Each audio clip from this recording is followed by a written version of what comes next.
नमस्कार। हाउस के blog channel में आप सभी का बहुत बहुत स्वागत है। दोस्तों, आज की इस वीडियो में मैं आप लोग को एक मिडिल क्लास फैमिली के द्वारा बनाया जा रहा है बहुत कम जगह में और बहुत कम खर्चा में जो घर का काम किया जा रहा है, इसके बारे में आप लोग को जानकारी देना चाहता हूँ। लिंटर लेवल तक का काम कंप्लीट हो चुका है और एक बेहतरीन प्लानिंग के साथ में इस घर को बनाया जा रहा है। इस घर को अंदर से और बाहर से आज के इस वीडियो में मैं आप लोग को दिखाने वाला हूँ। साथ में कॉलम और बीम के साथ में पूरा जानकारी दूंगा कि अब तक इस घर को बनाने में टोटल कितना रुपये तक का खर्चा है वो आ सकता है। तो अगर आप भी अपने लिए एक छोटा सा प्यारा से घर बनाने का प्लानिंग कर रहे हो, वीडियो को देख लीजिएगा पूरा। आपको अपने बनने वाले घर के लिए बहुत सारा आइडिया है वो लग सकता है। तो ज़्यादा लेट ना करते हुए चलिए वीडियो को शुरू करते हैं। उससे पहले छोटा सा रिक्वेस्ट है कि चैनल को सब्सक्राइब नहीं किए तो इस छोटे से चैनल को सब्सक्राइब ज़रूर कर लीजिएगा। दोस्तों, अब सारा चीज़ को बहुत अच्छे तरीक़े से समझ पाएँ, इसलिए मैं आप लोग को इस घर के लिए जो बाहर से काम किया गया है उसको दिखाते हुए पहले इस घर के अंदर लेकर चलता हूँ। उसके साथ में जानेंगे कि इस घर को बनाने में टोटल कितना रुपये तक का खर्चा आया। तो यहाँ पर लगभग 4 फीट बाई 7 फीट के आसपास तक का इस घर के लिए मेन एंट्रेंस आपको देखने को मिल जाता है मेन गेट के रूप में।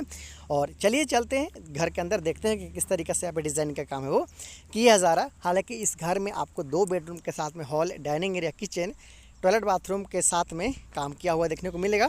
घुसने के साथ ही यहाँ पे आप देख पा रहे हो कि घर में कुछ इस तरीक़ा से आपको मिल जाता है हॉल वाला एरिया। साइड की तरफ यहाँ पे एक विंडो का काम भी किया गया है। थोड़ा और आगे बढ़ते हैं तो जैसे ही थोड़ा आप आगे बढ़ते हो तो यहाँ पे आपको इस घर के लिए मिल जाता है डाइनिंग एरिया, जो कि इस घर के बीचों बीच बनाया जा रहा है डाइनिंग एरिया। देखिए, चलिए मैं आपको दिखाता हूँ। देखिए, कुछ इस तरीक़े से इस घर के लिए डाइनिंग एरिया रखा गया है, कुछ इस तरीक़े से। और इसके साथ साथ लेफ़्ट साइड में अगर देखिएगा तो डाइनिंग एरिया में भी आपको एक विंडो देखने को मिल जाता है। फिर इस कॉर्नर पे इस घर के लिए जो किचन है उसके लिए प्लेटफॉर्म बनाया जा रहा है। किचन प्लेटफॉर्म एल शेप में, स्लैब का कास्टिंग हो चुका है। उसके जस्ट बगल में आप देखिएगा तो एक छोटा सा स्टोर रूम जैसा जगह यहाँ पे देखने को मिल जाता है। अगर आप चाहो तो इधर से दरवाज़ा करते हुए यहाँ पे आप पूजा रूम भी बनवा सकते हो। हालांकि किचन के जस्ट बगल में यहाँ पे इसके लिए दरवाज़ा है वो रखा गया है। तो इस तरीक़ा से आपने किचन और किचन के बगल में जो काम किया गया उसके बारे में भी जान लिया। अब हम लोग चलते हैं, देखते हैं कि किस तरीक़े से इस घर के लिए रूम को है वो निकाला गया है। तो आपको घुसने के साथ ही राइट साइड में 2 रूम देखने को मिल जाता है। ये रूम आप देख पा रहे हो 14 फीट बाय 12 फीट का। ये भी जो रूम है ये 14 फीट बाय 12 फीट का ये दूसरा रूम है। स्टैंडर्ड साइज़ का यहाँ पे रूम रखा गया है। चलिए मैं अंदर आपको दिखा देता हूँ कि किस तरीक़े से यहाँ पे काम किया जा रहा है। तो यहाँ पे देख सकते हो कि एक विंडो साइड की तरफ इस घर में, इस रूम में लगाया गया है। हालांकि दोनों तरफ जगह छोड़ते हो तो डबल विंडो आप लगाइएगा। कॉर्नर वाला रूम पे यहाँ पे देख पा रहे हो कि सिर्फ सिंगल विंडो के साथ में ही काम है वो किया जा रहा है। इसके जस्ट बगल में आपको एक और रूम है वो देखने को मिल जाता है। दोनों रूम का साइज़ सेम है, 14 फीट बाई 12 फीट का साइज़ है। यहाँ पे ये दूसरा रूम है। इसके जस्ट बगल में आप ये जो जगह देख पा रहे हो इस घर के टॉयलेट बाथरूम है। यहाँ से हम लोगों ने घर में एंटर किया था और उसके जस्ट बगल में आपने घुसने के साथ ही हॉल देखा था। तो चलिए मैं आपको रूम के बारे में भी थोड़ा सा बता देता हूँ, दिखा देता हूँ। ये जो दूसरा रूम है यहाँ पर भी आप देखते हो तो यहाँ पे सिंगल विंडो का काम ही किया गया है। यह देख पा रहे हो सारा जो बाहर का दीवार है वो 10 इंच के साथ में रखा गया है। ये दूसरा रूम है और सिंगल विंडो के साथ में यहाँ पे काम है वो किया जा रहा है। तो इस तरीक़ा से इस घर के लिए 2 रूम भी आपने देख लिया है। ये इस घर के लिए कॉमन टॉयलेट और बाथ बनाया जा रहा है। बहुत ही आसानी के साथ आप यहाँ पर देख पा रहे हो। तो इस घर के लिए डिज़ाइनिंग किस तरीके से किया गया एक बार फिर से आप समझ लीजिए। वहाँ से चले मैं आपको किचन के अंदर मैं खड़ा हो जाता हूँ, वहाँ से साथ अच्छा आपको व्यू है वो दिखा पाऊँगा। तो यहाँ पे देख पा रहे हो जैसे ही आप मेन एंट्रेंस से घर में एंटर करते हो यहाँ पे आपको मिल जाता है इस घर के लिए हॉल। आगे आते हो तो बीच मिल जाता है आपको डाइनिंग एरिया। यहाँ पे टॉयलेट बाथरूम मिल जाता है। उसके जस्ट बगल में आप देख पा रहे हो तो वहाँ पे 14 फीट बाय 12 फीट का पहला रूम, 14 फीट बाय 12 फीट का दूसरा रूम। जस्ट उसके बगल में खाली जगह, जिससे आप चाहो तो पूजा रूम या फिर छोटा सा स्टोर रूम बना सकते हो। यहाँ पे इस कॉर्नर पे इस घर के लिए किचन का काम है वो किया जा रहा है। तो इस तरीक़े से यहाँ पे किचन का जो स्लैब है उसका कास्टिंग भी कर लिया गया है, इजली यहाँ पे आप देख पा रहे हो। साथ में इस घर के लिए जो पार्टीशन वाला है, जो अंदर का दीवार है वो सारा 5 इंच के साथ में रखा गया है। अगर 10 इंच के साथ में रखते हो तो आपका खर्चा ज़्यादा आता है और ईंट भी ज़्यादा लगता है, सीमेंट भी ज़्यादा लगता है, बालू भी ज़्यादा लगता है। तो इस तरीक़े से अंदर का ज़्यादातर लोग 5 इंच का दीवार आजकल रख रहे हैं, बाहर का दीवार 10 इंच के साथ रख रहे हैं।